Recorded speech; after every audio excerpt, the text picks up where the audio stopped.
Hey, it's Maximo and welcome to Maximo's Travels. In this video, we'll be touring around Shimoda on the south coast of the Izu Peninsula in Japan. We will take a complimentary bus from our hotel to Shimoda Station. We'll explore this quaint city and learn about its history in opening up Japan to Western and US trade and cultural exchange. We'll walk down the famous Parry Street, named in honour of Commodore Perry of the US Navy. Visit cafés and boutiques built in the traditional Japanese style. Visit the Museum of the Black Ship, a couple of charming Buddhist temples, the port and harbour of the city of Shimoda, and immerse ourselves in Shimoda's history, as well as eat at a fantastic sushi restaurant, and then suffer 36 hours of utterly atrocious and freezing cold weather. Join me on this not-to-be-missed video as I explore Shimoda in Japan.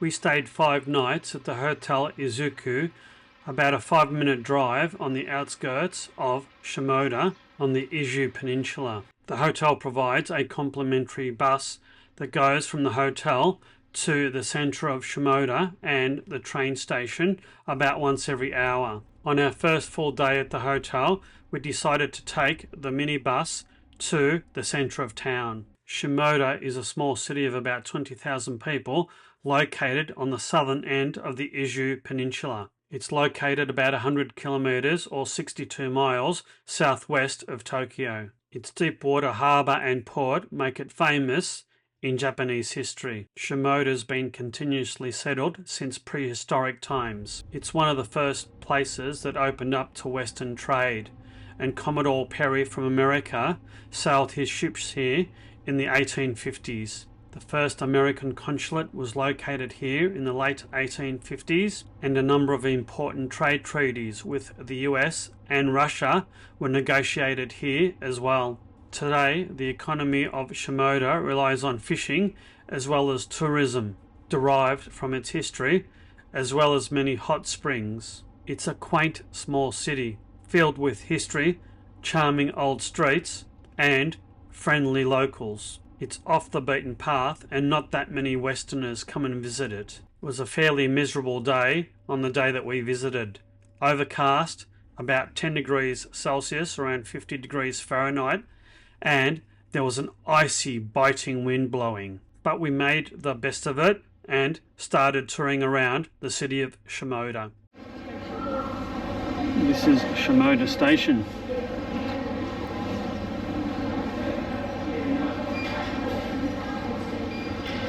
It's quite nice. The first thing that Jo wanted to do was to get her station stamps. 3 stamps? Yeah. Why 3 stamps? I'm going to do the big one first. Move out of the way.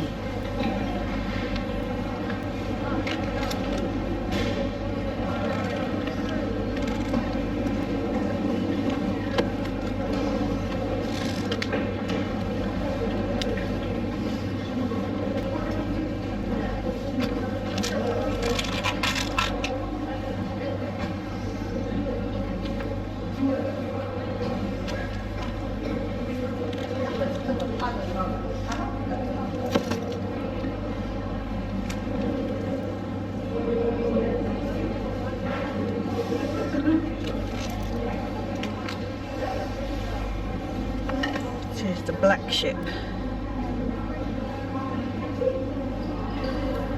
Right, you got 3 stamps from this station. Excellent. After Jo got her 3 stamps, we went outside the station and started exploring Shimoda. The train station was quite large and modern, and there was a large bus depot right outside it. There's the Shimoda ropeway. We'll get up there in an hour or 2, I think. Unfortunately, we didn't make the ropeway. The winds were so bad, they closed it down later that day. Right throughout the city, there's many historical references to Commodore Perry's black ships. This one was across the road from the train station. With all the signs about, you can tell that the city of Shimoda is very well set up for tourism. We walked through the delightful streets of Shimoda for 10 minutes and about 1.2 kilometres or 3/4 of a mile, making our way to Parry Road. We passed many different shops and houses and were amazed at the vibrant colourful blooms of pots outside them. So we're walking through Shimoda, 11:30 on a Saturday morning. At least it's not raining. Pretty quiet town, isn't it, Joe?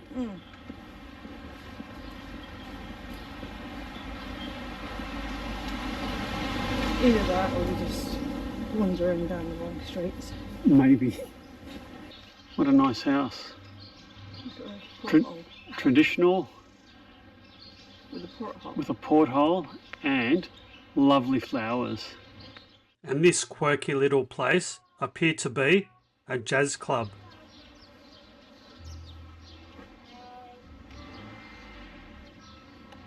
If you're enjoying this video, don't forget to hit that like button and consider subscribing to the channel.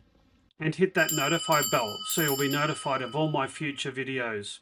If you'd like to see more videos like this one, then please consider supporting my channel by buying me a coffee. It didn't take us long to get to the charming Parry Street with its old houses and canal running down the middle. There seemed to be a few more people on Parry Road, but hardly any Westerners, and certainly a hell of a lot less tourists than in, say, Osaka or Kyoto. There are a fair few eateries and cafés located on both sides of the road.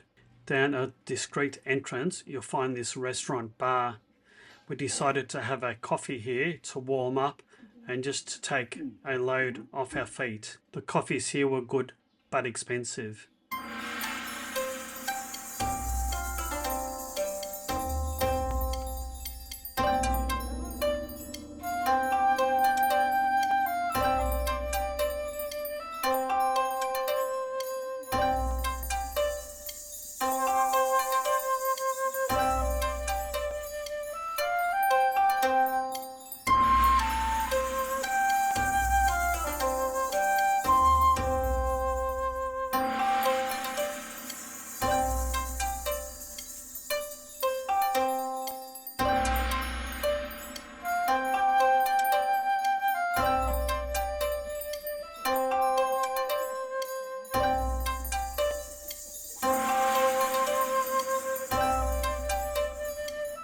It's the Museum of the Black Ship.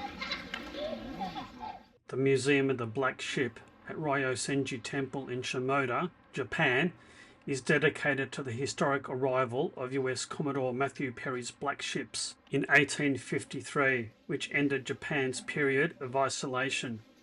The museum showcases historical artifacts and art in relation to this pivotal event. The museum is quite small, so we didn't go in. The gift shop is quite large and, as you can see, was full of people. And Joe even bought some washi tape here. We left the museum and headed for the Ryosenji Temple. This Buddhist temple is noteworthy as the location of the signing ceremony for the Treaty of Amity and Commerce between Japan and the United States in 1858. It's a charming small temple, but unfortunately it's not open to the public.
By this stage, the temperature had dropped and the freezing wind continued blowing stronger and stronger. We headed back to the station, but saw this fantastic Buddhist temple on the way there. And sadly, they'd closed down the Shimoda ropeway because of the strong winds, so we had to give that attraction a miss. We headed back to the train station and for a late lunch. Okay, we're at the station. We've just come into a sushi restaurant and they've just brought me my beer. It's frightfully cold outside, so we've come here to warm up a bit. We're just waiting for our sushi to arrive. Our lunch has arrived. It's a salmon sushi bowl, miso soup, a little bit of tofu, and some pickled veggies. It should be just the right thing to warm us up for miso soup anyway. Itadakimasu.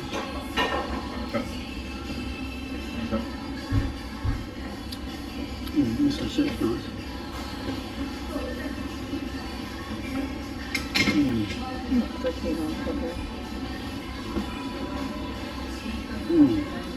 It might even be like the real stuff.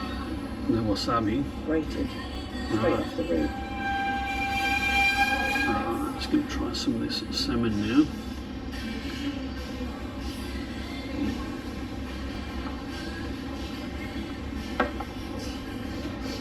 Oh my god. Very nice salmon. Have you tried the wasabi? No, I haven't. I'll try it with a bit more salmon. Well, I think the wasabi just fell off. I'll have to try a bit more.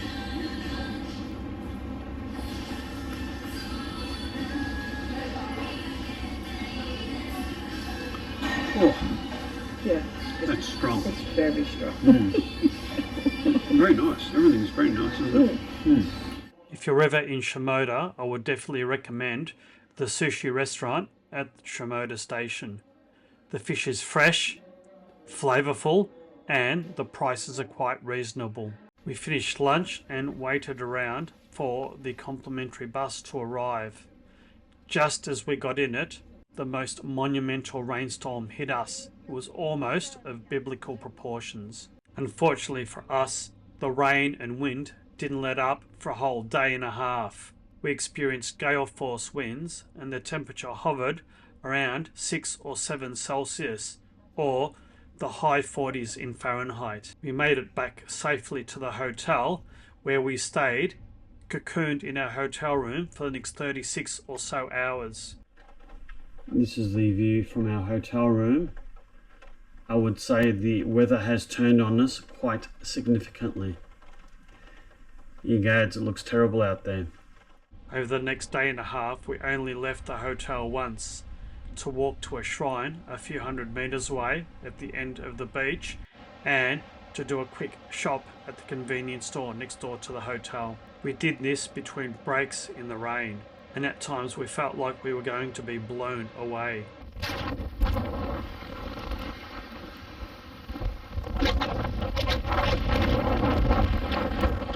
This downtime was a blessing in disguise, and we used it to have a rest and recharge our batteries. And one of my fondest memories of Shimoda is sitting in the outside onsen in the steaming hot water whilst flurries of snow were falling gently on my head.